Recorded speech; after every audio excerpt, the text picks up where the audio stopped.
Here is the husband you chose for me.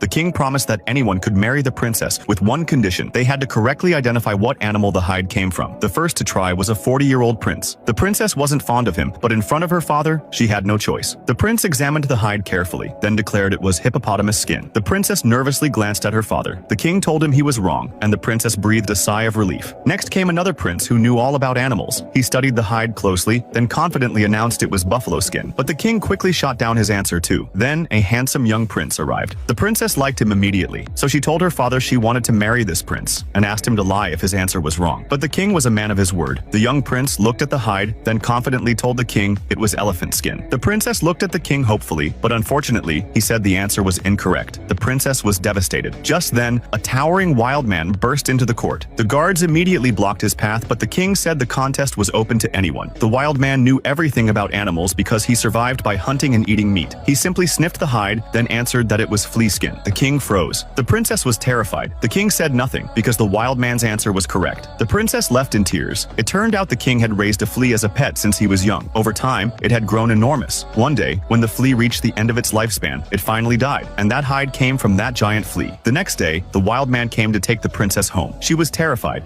but she had to honor the agreement because the wild man was now her husband. They traveled through dense jungle and climbed steep cliffs together. Finally, the wild man brought the princess to his cave. When she saw the wild man's home, she was horrified. The place was full of bones and remains because the wild man naturally lived on meat. Follow me to watch the next exciting part of this movie.